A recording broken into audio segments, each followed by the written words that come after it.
بتا رہی ہیں کہ حضور کے ہاتھ نے نبی کے ہاتھ نے کبھی عورت کے ہاتھ کو بھی نہیں چھوا۔ آؤ ہم بخاری پڑھا دیتے ہیں۔ آج طاہر حسین سے سیکھ لو علم حدیث کیا چیز ہے، مولانا زکریا صاحب کیا تھے۔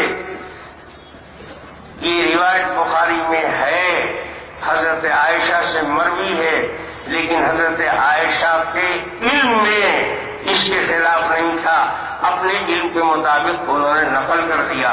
جناب رسول اللہ صلی اللہ علیہ وسلم نے زندگی میں بھی عورت کو ہاتھ سے چھوا ہے۔ تم کو چونکہ علم میں نہیں ہے، آپ کہو صاحب حدیث، ہاں لیجیے حدیث کا تو انبار لگا دیں۔ 3 حدیث کو ابھی پیش کر دیتا ہوں، لب کے لب، ہاتھ کے ہاتھ، حوالے کے ساتھ۔ استیعاب نام کی ایک کتاب ہے حافظ ابن عبد البر اندلسی کی، جو پوری دنیا اسلام میں مانے ہوئے محدث ہیں، مالکی مسلک ہیں۔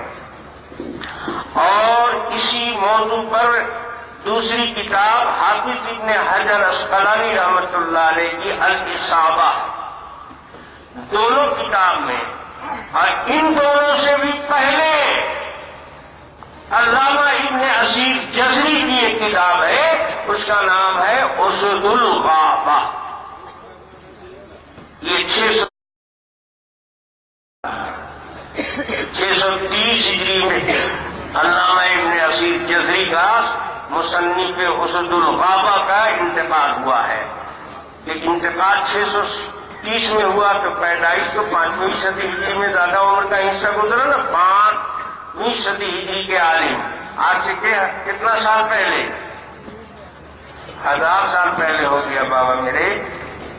5ویں صدی ہجری ہے، یہ 15ویں ہے، 1000 سال پہلے نا۔ ہم مولانا زکریا صاحب پر کاہے کو برس رہے ہو؟ 1000 سال پہلے والے پر برس جاؤ، دیکھیں کتنے بہادر ہو۔ تو ڈر لگ رہا ہے کہ ان پر برسیں گے تو پوری دنیا کے ہر علم گرجنے لگیں گے، اس لیے اتنی ضرورت نہیں ہے۔ تم سعودیہ کے عالم ہو، پاکستان کے اہل علم ہو، اور تمہیں بتاتا ہوں کہ مولانا شیخ زکریا صاحب علم حدیث میں کہاں پہنچے ہوئے ہیں، جہاں تک کہ تم کو ہوا بھی نہیں۔ ان کے سامنے تم پاؤں کی گرد و غبار کی حیثیت بھی نہیں رکھتے۔ 3 محدث کا حوالہ دے دیا کتاب کا۔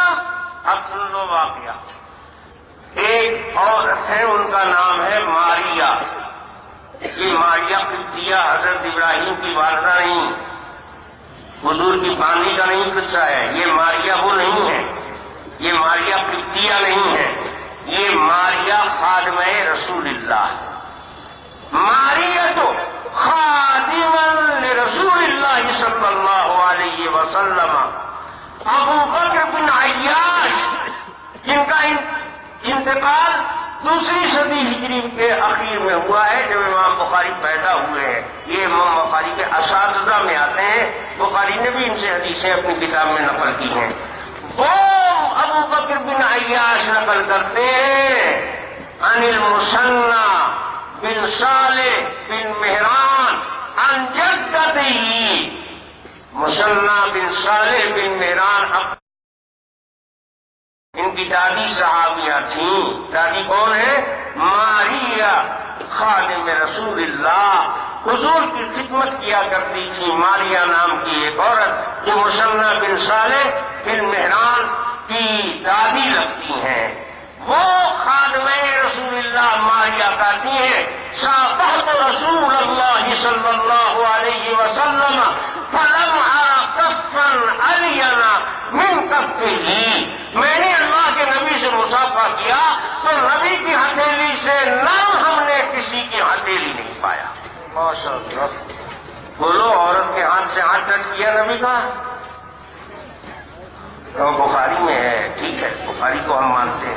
حضرت عائشہ کے علم میں نہیں تھا، وہ اپنے علم سے نفی کر رہی ہیں۔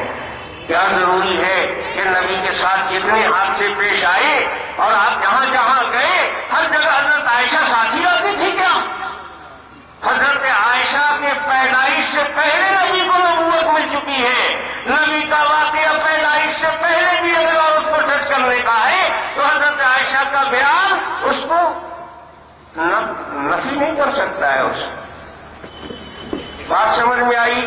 تو مولانا زکریا صاحب نے دیکھا کہ یہ صرف مشہور قول ہے اور حقیقت اس کے خلاف بھی ہے. کبھی کبھار کسی وجہ سے ایسا بھی ہوا ہے تو عورت سے ماس ٹچ کر جانا نبی کا یہ نبوت کو نہ سلب کر لیتا ہے نہ شان نبوت کے خلاف ہے. اس سے کوئی نبی کی شان گھٹ نہیں جاتی ہے اور حضرت عائشہ کے بیان کے یہ خلاف نہیں ہے.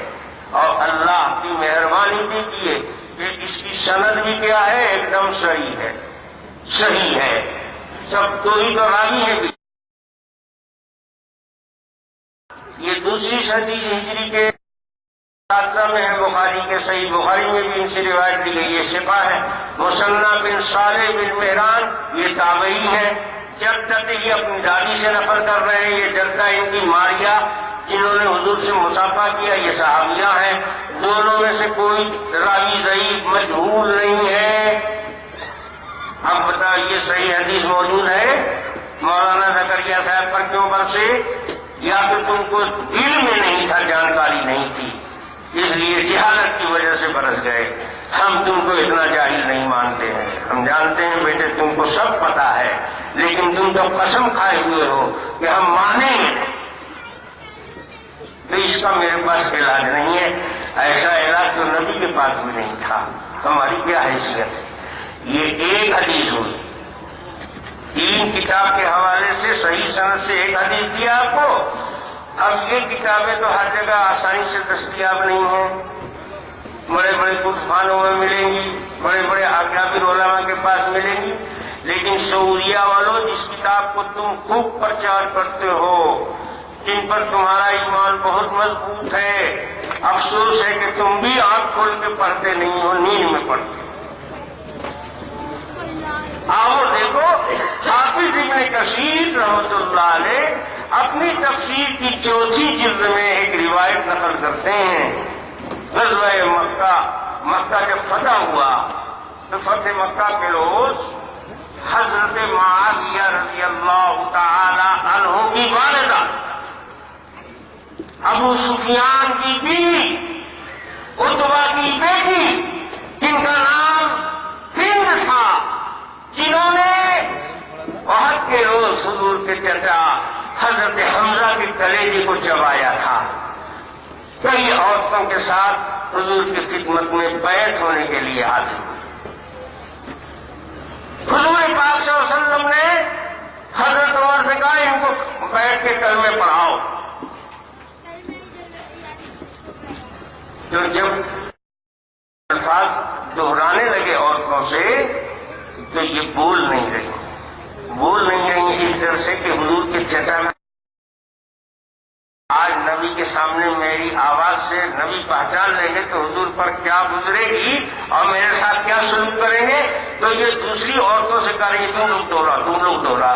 دوسری کہہ رہی ہے کہ تم بڑے سردار کی بیوی ہو، تم ہیڈ ہو ہم لوگ کی، ہم کیوں دوہرائیں گے، تم دو. یہ ہوتے ہواتے حضرت عمر نے کہا، حضور نے فرمایا حضرت عمر سے کہ ان سے قبول کرواؤ. ولا یسرقن، یہ بیعت اس عہد پر بھی کریں کہ چوری نہ کریں گی، اولاد کو قتل نہیں کریں گی. ولا یقتلن اولادہم. تو اب ہندا جو تھی برداشت سے اس سے باہر ہو گیا. وہ بھول گئی کہ بچوں کو اپنی اولاد کو پوس پال کے جوان ہم نے کیا اور سب کو بدر میں اور عہد میں اور فلاں موقع پر قتل آپ نے کیا. تو اب بچے کہاں ہیں کہ ان کو قتل نہ کرنے کی بیعت لے رہے ہیں آپ ان سے. اب یہ بولی تو حضور نے آواز سے پہچان لیا کہ یہ کون ہے، یہ ابو سفیان کی بیوی بول رہی ہے. حضور نے پہچان لیا. اب یہ بھی جب بول ہی گئی تو اس نے سوچا کہ اللہ کے نبی پر میری بات تو بہت گرا گزرے گی اور اب تو پہچان لیا کہ یہی میرے گلے جگہ کا کلیجہ چبانے والی، یہ پتہ نہیں اللہ کے نبی کیا حکم دیں گے. فأخذت بيده فعاذرت. حافظ ابن کثیر کے تفسیر کے الفاظ ہیں، اس عورت نے نبی کا ہاتھ پکڑ لیا اور معذرت کرنے لگی، اب اللہ عما سلف، اے نبی جو کو پہلے کر دیا اسے اللہ نے معاف کر دیا، میں اسلام لے آئی ہوں۔ تو اخذت بیدہ، نبی کا ہاتھ پکڑ لیا۔ بولو عورت نے ہاتھ پکڑا نبی کا تو نبی کا ہاتھ ٹچ تو نہیں کیا ہوگا؟ مولانا زکریا صاحب کی کتاب میں غلطی نکالنے والے تم تفسیر میں کثیر تقسیم کرتے ہو، سعودیہ کے عالموں تم اتنے کثیر بن جاتے ہو میرے مقابلے میں، اپنے حقائق کی کتاب کا بھی تمہیں علم نہیں ہے۔ یہ حافظ ابن کثیر کون پر لیے پھرتے ہو؟ یہ ہم بری دوسری روایت ملی اور دے دو تیسری چوتھی بھی، اور سنو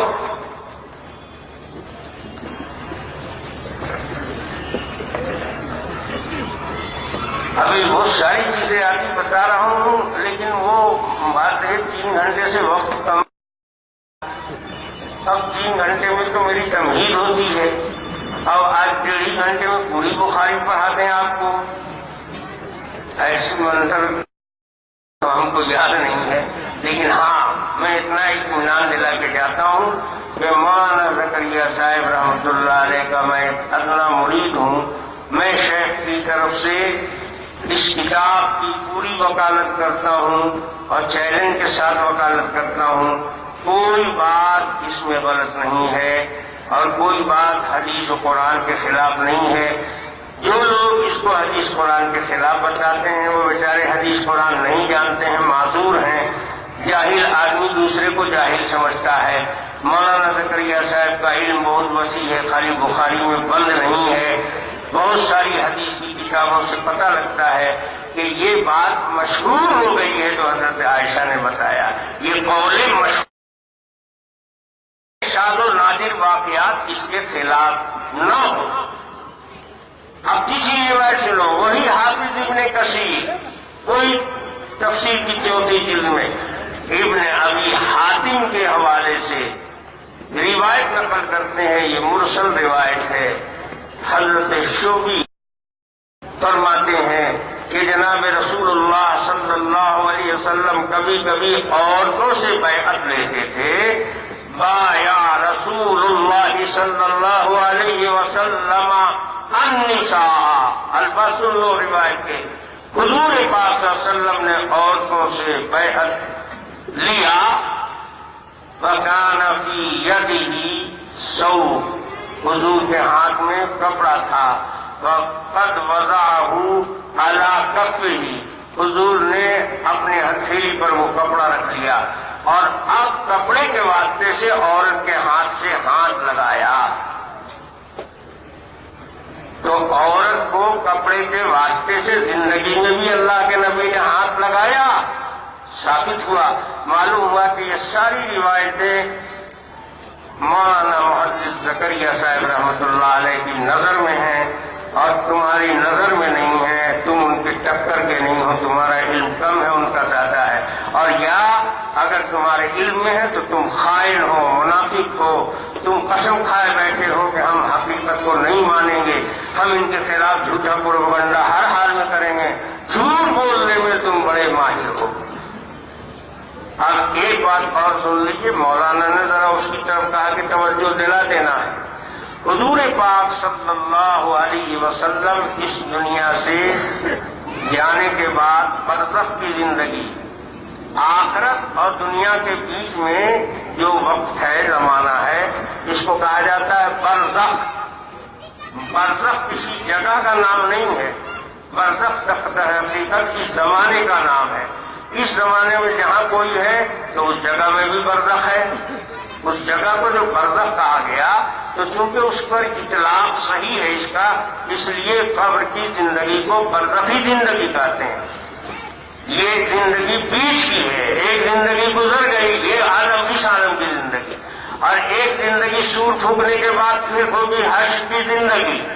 یہ دونوں زمانے کے بیچ میں جو زمانہ ہے، یہ دونوں زمانے کے بیچ میں آر ہے، تو اس پورے دور کو برزخ کہا جاتا ہے۔ اس پورے دور میں بھی مردہ تو کسی جگہ پر ہی ہوتا ہے، تو اس جگہ پر بھی برزخ کا اطلاق ہوتا ہے۔ قبر کی زندگی کو برزخی زندگی کہتے ہیں۔ ہم سب اپنی قبروں میں زندہ ہیں، انبیاء سب کے سب اپنی قبروں میں زندہ ہیں۔ اور زندہ کیسے ہیں؟ دعوت قبول کرتے ہیں۔ حضور زندہ تھے دنیا میں، صحابہ دعوت کر کے لے جاتے تھے نبی کو اپنے گھر، آپ لے آؤ انڈیا سے ہوائی جہاز کے ذریعے سے انڈیا میں دعوت کر کے۔ برزخی زندگی جو ہوتی ہے اس کی کیفیت صحیح سوالانہ اس دنیا میں سمجھی نہیں جا سکتی ہے، اس لیے شریعت نے اس کی بہت زیادہ تفصیل نہیں بتائی۔ لیکن تفصیل نہیں بتانے کا مطلب یہ نہیں کہ بالکل اس کو ٹچ بھی نہیں کیا ہے، کچھ بھی بتایا نہیں، ایسا بھی نہیں۔ انبیاء جو اپنی قبروں میں زندہ ہیں تو ان کی زندگی برزخی جسم سے نہیں ہے، اسی دنیا والے جسم سے ہے۔ جو جسم سپرد خاک کیا ہے، قبر کے حوالے کیا ہے، تو یہ دنیا والا جسم نبی کا محفوظ ہے اور اسی جسم میں حیات ہے، تو اس کو برزخی زندگی کہہ سکتے ہیں اس لحاظ سے کہ یہ برزخ کا دور ہے، اور اس کو دنیاوی زندگی کہہ سکتے ہیں اس لحاظ سے کہ دنیا واحد ہی جسم میں ہے۔ تو جو زندگی دنیا میں تھی وہ برزخ میں ہے، کیونکہ دنیا ہی والے جسم کے ساتھ قائم ہے۔ تو بہت سے علماء نے کہا کہ انبیاء قبر میں دنیاوی زندگی کے ساتھ ہے زندہ، تو ان کا کیا مطلب ہے کہ دنیا کی طرح زندہ ہے؟ نہیں، یہ مطلب ان کا بھی نہیں ہے۔ وہ بھی مانتے ہیں کہ آج کوئی نبی کو مسجد میں امام بنا کے نماز پڑھ سکتا ہے؟ نہیں پڑھ سکتا ہے۔ آج کوئی نبی کا پاؤں دبائے گا؟ نہیں دبائے گا۔ اپنے گھر بلا کے کھانا کھلائے گا؟ نہیں۔ اور جب آپ دنیا میں زندہ تھے تو یہ سب کام ہو سکتا تھا یا ہوتا تھا؟ نہیں۔ تو دنیاوی زندگی کا مطلب ہرگز یہ نہیں ہے کہ جس طرح دنیا میں تھے اسی طرح سے قبر میں بھی ہے۔ دنیاوی زندگی کا صرف اتنا مطلب ہے کہ دنیا والے ہی جسم ان کے موجود ہے اور اسی سے حیات کا تعلق ہے۔ تو کسی عالم نے کہہ دیا برزخی زندگی ہے اور کسی عالم نے کہہ دیا دنیاوی حقیقی زندگی ہے، تو دونوں کی بات میں کوئی تضاد اور ٹکراؤ نہیں ہے۔ اگر آپ کی سمجھ میں نہیں آیا تو حلوہ بنا کے سمجھاؤں، ہے نا؟ حلوہ کھانے کی عادت بگڑی ہوئی ہے نا، اچھے سمجھا دیتا ہوں، سنو اور حلوہ بنا دیتا ہوں۔ آپ لوگ سوتے ہو کہ ہمیشہ جاگے ہی جاتے ہو؟ کبھی سوتے نہیں ہو؟ ارے سب سے زیادہ تو بمبئی والے سوتے ہیں، ان سے زیادہ ستکا پورے ملک میں کوئی نہیں۔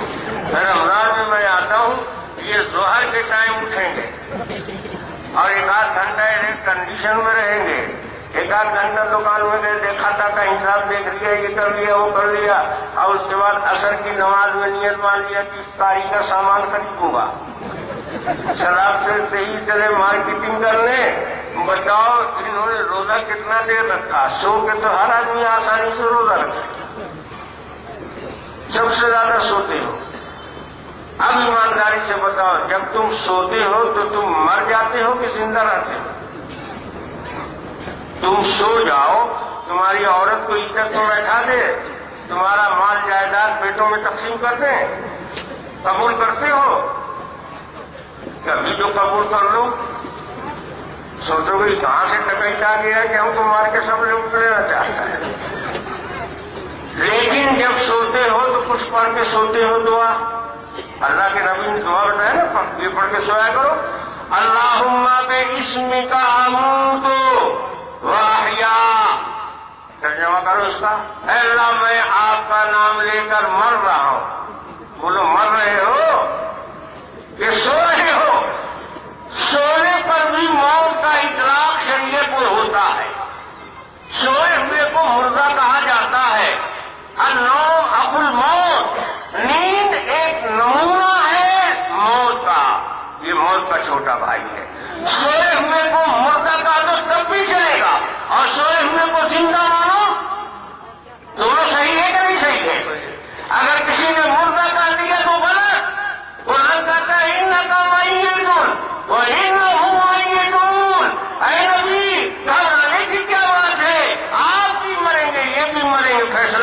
دیں گے، مرنے کے بعد آؤ فیصلہ ہو جائے گا۔ قرآن نے میت کہا نبی کو۔ صدیق اکبر کو خبر ملی، مقام صلح میں تھے آپ، مدینے سے کچھ ہٹ کر قریب میں آپ نے وہاں ایک شادی کر لی تھی، تو وہیں اس وقت گزارتے تھے۔ حضور کا جب انتقال ہوا صدیق اکبر وہاں تھے، خبر ملی، یہاں آئے، دیکھا عمر تلوار بے نیام کیے ہوئے اعلان کر رہے ہیں، جو نبی کو میرے مردہ کہے گا ہم اس کا گلا کاٹ دیں گے، اس کو مار دیں گے۔ صدیق اکبر آئے، چادر ہوئے اقدس سے ہٹایا، آپ کا پیشانی کا گوشہ لیا، دروازے پر کھڑے ہوئے اعلان کیا، من کان یعبد محمدا فإن محمدا قد مات۔ جو محمد کو معبود سمجھتا ہو اس کو سمجھ لینا چاہیے کہ محمد کا انتقال ہو گیا، مردہ ہو گیا۔ فإن محمدا، صدیق اکبر نے مردہ کہہ دیا، تو کیا نبی کے موت کے بعد کی زندگی کا انکار ہو گیا؟ انکار نہیں ہوا۔ یہ ایسی ہی زندگی ہے کہ اس کو مردہ بھی کہا جا سکتا ہے، اس کو زندہ بھی کہا جائے گا۔ تمام انبیاء اپنے اپنے قوموں میں زندہ ہے۔ کس طرح زندہ ہے؟ مارکیٹنگ کرتے ہیں، کپڑا خریدنے جاتے ہیں بازار میں، مسجد میں نماز پڑھنے آتے ہیں، دعوت قبول کر کے کھانا کھانے چلے جاتے ہیں۔ نہیں، اس طرح زندہ نہیں ہے، لیکن ہے زندہ۔ مر گئے، سڑ گئے، گل گئے، ختم ہو گئے، فنا ہو گئے، ایسا نہیں ہے۔ ان کا جسم سلامت ہے اور روح اور حیات کا بھی اس سے تعلق ہے، لیکن یہ برزخی حیات ہے۔ یہ حیات کیسی ہے؟ جو ہمارے آپ کے سمجھ میں نہیں آنے والی ہے۔ اللہ پاک نے قرآن میں سمجھایا ہے، شہیدوں کو مردہ مت کہو، مردہ مت کہو۔ تب کیا کہیں؟ زندہ۔ ٹھیک، زندہ کہا تو سکہ دیا، دعوت کر کے ان کو لاوے اپنے گھر۔ اللہ پاک نے کہا وَلَٰكِن لَّا تَشْعُرُونَ، یہ زندہ ضرور ہے لیکن یہ زندگی تمہارے سمجھ والی نہیں ہے۔ شہداء زندہ ہے لیکن ان کی زندگی کا یہ مطلب نہیں کہ شہادت سے پہلے جیسے زندہ تھے اور جو جو کام کرتے تھے وہ آپ شہادت کے بعد بھی کریں گے، ہرگز یہ مطلب نہیں ہے۔ تو جن علماء نے لکھا ہے کہ انبیاء اپنی اپنی قبروں میں دنیاوی حقیقی حیات کے ساتھ ہیں، انہوں نے غلط نہیں لکھا، صحیح لکھا ہے، وہ بالکل صحیح ہے۔ اسی دنیا ہی والے جسم میں ان کی حیات کا تعلق قائم ہے، تو یہ دنیا کی حقیقی زندگی ہے۔ اور جو لوگ بتاتے ہیں کہ برزخ کی زندگی ہے، تو واقعی یہ عالم برزخ ہے، برزخ میں ہے، قبر کی زندگی برزخ کی زندگی ہے۔ لیکن دوسرے مردوں میں اور انبیاء میں فرق ہے کہ دوسروں مردوں کا جسم بھی قبر میں باقی رہے، اس کی گارنٹی نہیں ہے، لیکن انبیاء کے لیے گارنٹی ہے۔ اللہ کے نبی نے اعلان کر دیا ہے، ان اللہ حرم علی الارض ان تاکل اجساد الانبیاء، زمین پر اللہ نے حرام کر دیا ہے کہ وہ نبیوں کے جسم کو خراب کرے۔ نبی سڑتا گلتا نہیں، اس کا جسم ختم نہیں ہوتا ہے، اور اس کی وجہ ہے، عقلی وجہ بھی ہے، نقلی وجہ بھی ہے۔ اتنا وقت نہیں ہے کہ آپ کو ہم تفصیل سے بتائیں، چونکہ انبیاء کو اللہ نہیں بناتے، ان کے جسم کی جو مٹی ہے وہ اس دنیا کی مٹی نہیں ہے۔ ان اجساد الانبیاء خلقت علی ارواح اہل الجنہ، جنت کی مٹی سے اللہ انبیاء کے جسم کو بناتے ہیں۔ حدیث میں آتا ہے جہاں کی مٹی سے اللہ پیدا کرتے ہیں، موت کے وقت اس کو وہیں پہنچا دیتے ہیں، مردوں کو جہاں سے پیدا ہوا تھا وہیں جاتا ہے۔ ایک بار یہ حدیث بیان کیا تو سعودیہ میں ایک مولوی صاحب آ کے ہم سے کہا مولانا صاحب ضعیف حدیث مت بیان کیا کیجیے۔ ہم کہا ہماری عادت نہیں ہے ضعیف حدیث بیان کرنے کی، باقی میں خود ضعیف ہو گیا ہوں۔